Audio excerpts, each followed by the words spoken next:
Now, if you wanted to make it big in the music industry, like Keith in this country, there was one man you needed to impress.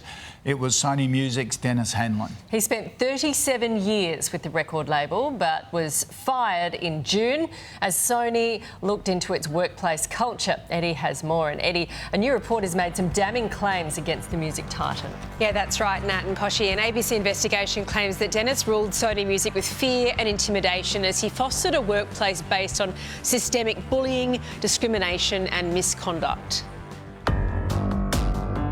SONY Music Chief Executive, Chairman of the ARIA Board and Officer of the Order of Australia. In this country, there were few names in music more powerful or more influential than Denis Handlin. I would like to thank, once again, SONY Music, Denis Handlin. To my wonderful record company, Denis Handlin for SONY when I was 15 years old. But a new report by ABC's Four Corners claims he set a volatile tone at the top.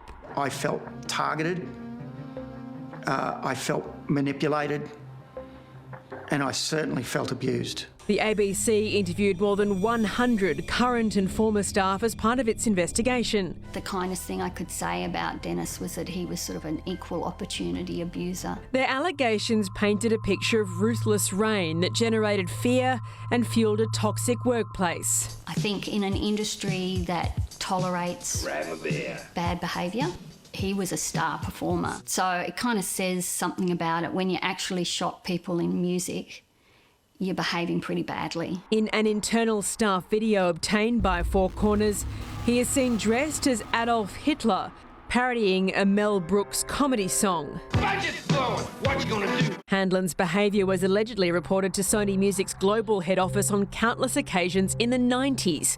Only when an executive from the US also lodged a complaint did the company reportedly start to take notice.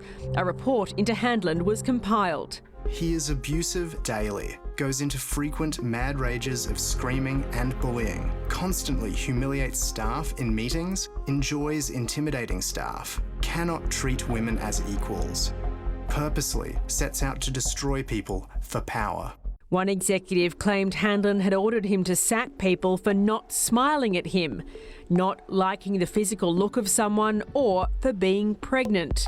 But perhaps the most shocking allegation came from former head of human resources, Greg Lockhart. Such is the level of Denis's obsession with total control that I have been instructed on a dozen different occasions to have personnel followed by private detectives. How did it feel to be carrying out that demand? Oh, terrible. At one point, Handlin was suspended only to be reinstated 3 months later, and he emerged more powerful than ever. He'd gone through this typhoon and then came out the other side, survived out the other way, so I think he must have felt he was untouchable. Fast forward 2 decades, the scandal around SONY Music's toxic culture started building again.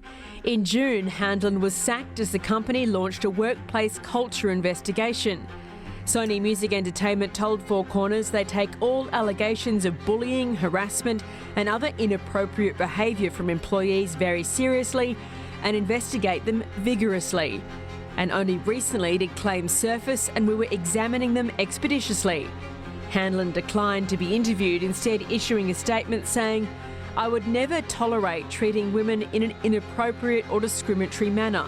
At any time I was made aware of this sort of behaviour, I took action to ensure that it was stopped and didn't occur again." Those interviewed told Four Corners the story isn't going away until SONY Music's global head office comes out and faces the music, and there are more investigations to come. So it's going to be one of those stories that's not going anywhere soon.